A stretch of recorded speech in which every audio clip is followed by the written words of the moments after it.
as I walk the floor. Yeah, this I know.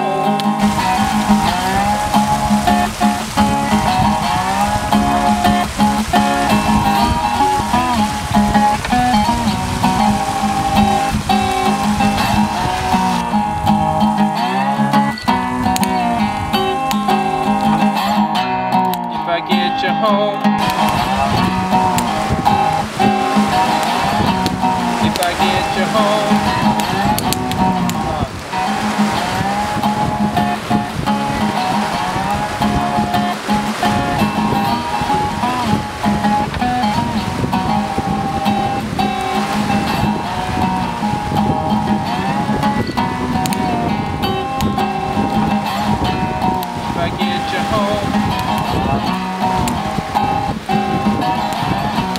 if I get you home.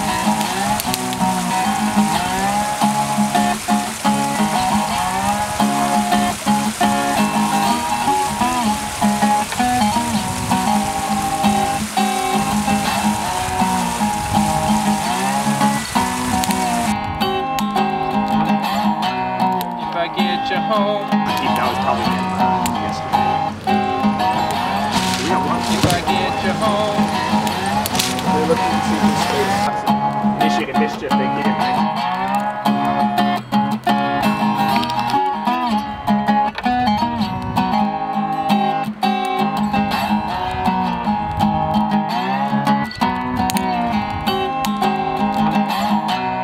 if I get you home, if I get you home.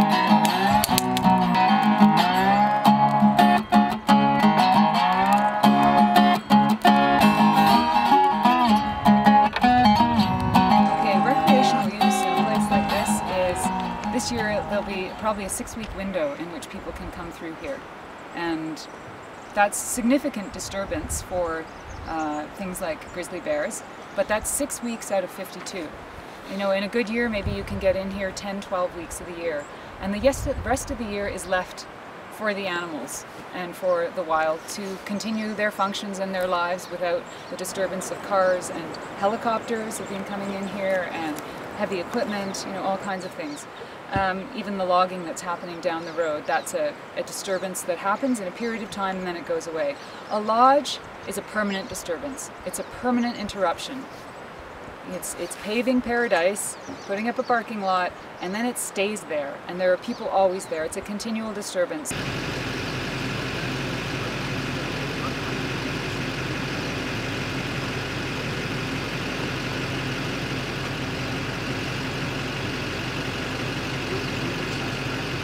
We were kicked back around the fire and just having our second or third coffee or whatever, and just discussing things in general, and somebody heard the sound of something coming up the road and looked, and I don't know who it wasn't me, but you know, machines coming.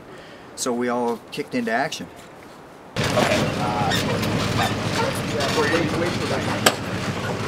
Okay, so like that's all they're, you know, like they're not looking for anything more than that. They're not. That was probably him yesterday. I think that's. We got one. Well, from what I saw this morning, it seems like there's just a lot of defensive, trying to keep the area wild. There seems to be a lot of people just wanting to develop, and there's always extreme economic, extreme environmentalists, but there doesn't seem to be extreme developers, and there seems to be a lot of extreme developers that just fly under the radar. Well, I think people need a win, and I think this issue here, because it's got so much popular support, and the project for the resort is so ridiculous, that we're going to win. And people need that win, and we need to be able to get some momentum in this province, in this country, in the world.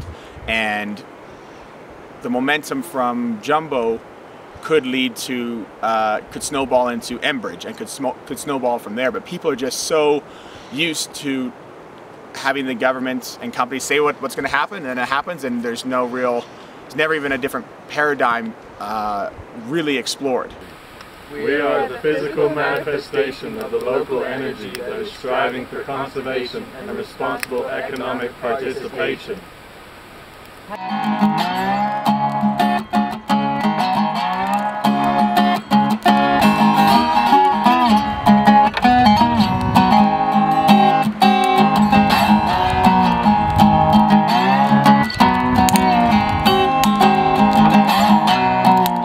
get you home.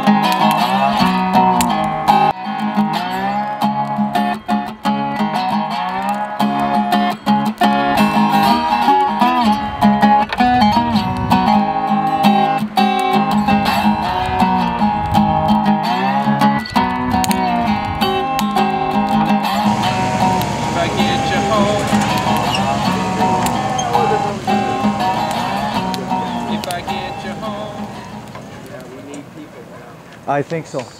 I think police is next. I think it's very likely. So let's take that may be today or that may be Monday. grab the log. Yeah. And we'll talk for a few minutes before we. You have been served? Okay. It's What is it? This is all your information about this. What, and this is a injunction?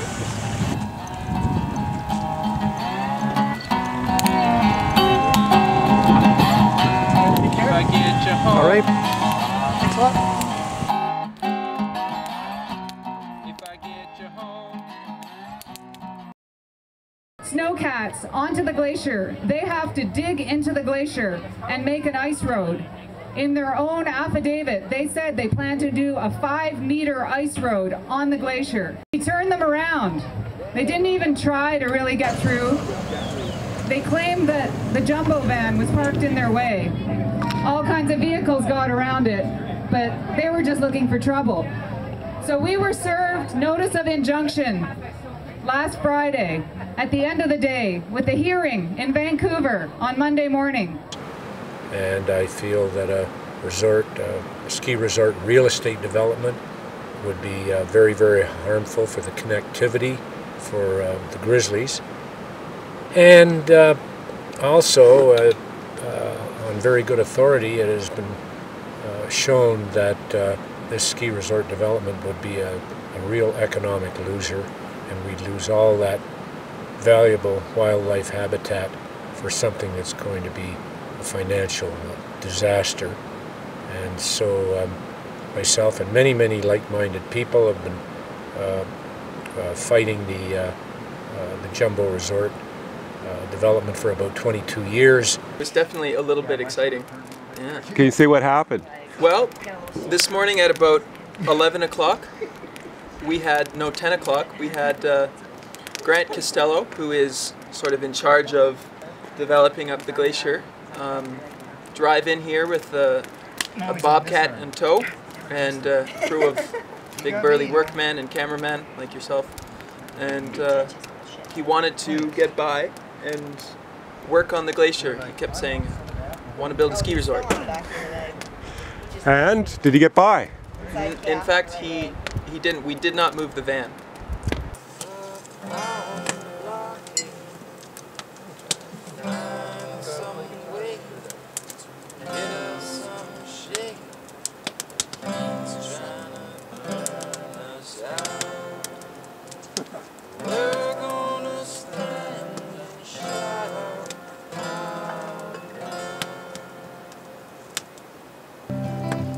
It's been 22 years coming, my friends. A development that symbolized coming of the end. The local voice, the right to demand that any private business trying to alter an ecosystem respects the First Nations and the wild populations that call it their home. It's been 36 hours without any sleep. We came up with a promise that we had to keep, to fight for something which we believe in.